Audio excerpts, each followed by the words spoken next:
نمیدونم چرا درک نمیکنه که من نمیخوام در حقش بی‌انصافی کنم. من میخوام حق برابر بهش بدم، برابر دوستش داشته باشم، اما اون نمیفهمه. منم ازش تعجب میکنم. از بچگی دوستیم. از من ترسید. یه بار منو امتحان میکرد و میدید.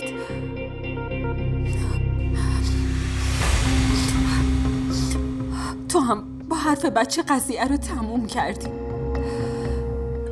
بهش میگفتی که با هم ازدواج کردیم. تو حالت خوبه؟ داشت میمرد، تحمل نداره. اینجوری حداقل آرومه، آروم از لحاظ ذهنی آماده میشه.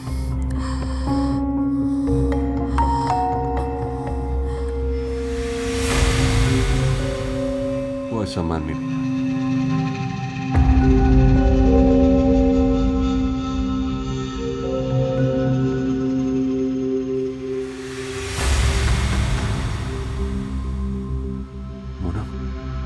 آزرا پشت دره. چی؟ یه کاری کن، همینجا بمان. هر چی شد اصلا نذار بیاد تو اتاق.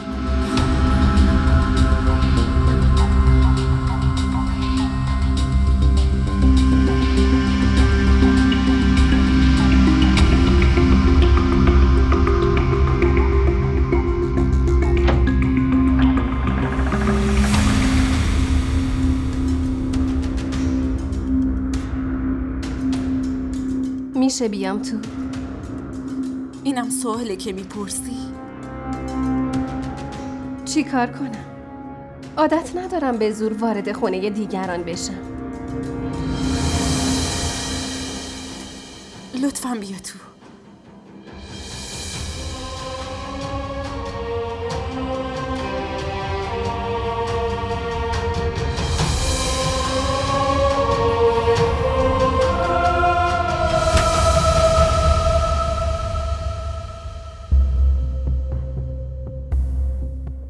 میتونم اینجا بشینم؟ اینم نیازی نیست بپرسی آزرا. شایدم نباید اینجا بشینم، چون هر چیزی از طرف تو برای من گرون تموم میشه. بشین لطفاً.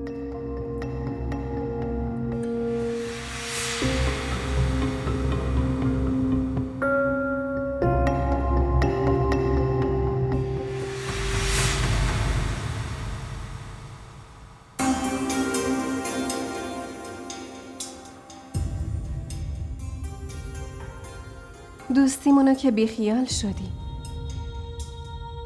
حالا کنارم هم نمیخوای بشینی؟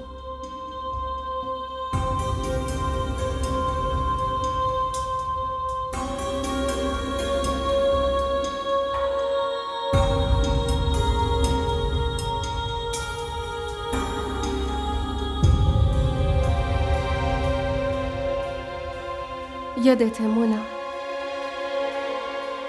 از بچگی تا همین الان همه چی رو مثل هم می‌خریدیم.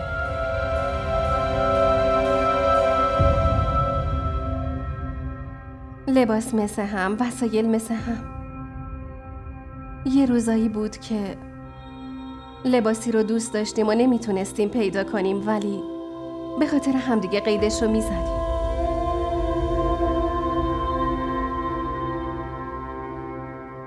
و اگه یکیمون یه چیزی داشت و اون یکی نداشتش، به خاطر هم خوشحال می شدیم.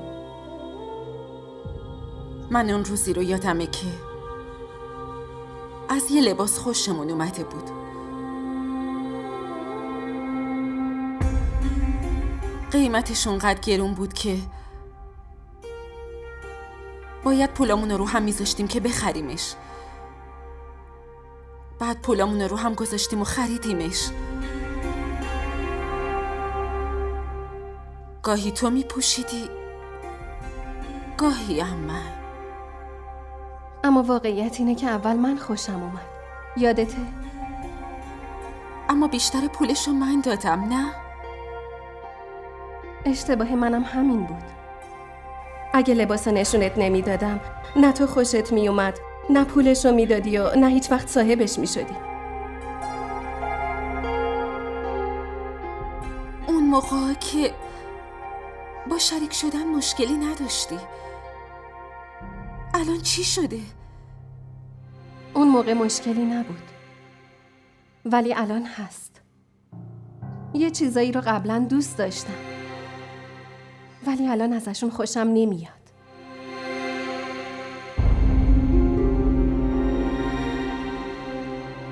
نمیتونم هضم کنم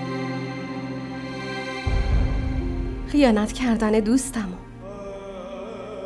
دور شدن شوهرمو، نزدیکش به تو.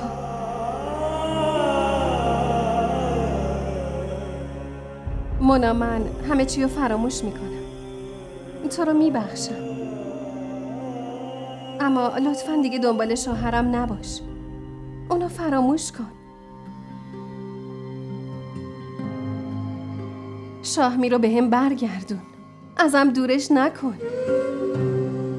بدون شاهمیر نمیتونم. بدون اون نمیتونم زندگی کنم.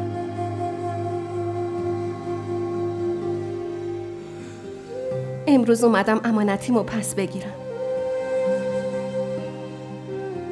همون امانتی که اصلاً بهت نداده بودم. اگه تو نمی اومدی تو زندگی شاهمیر، اون هرگز عشقمو فراموش نمی کرد. الانم همونقدر دوستم داره.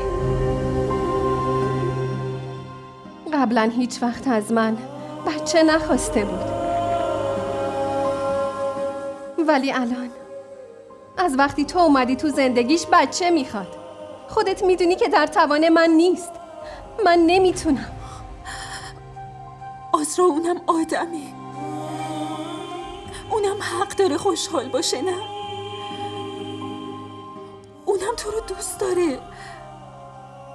ولی تو چرا میخوای از داشتن بچه محرومش کنی؟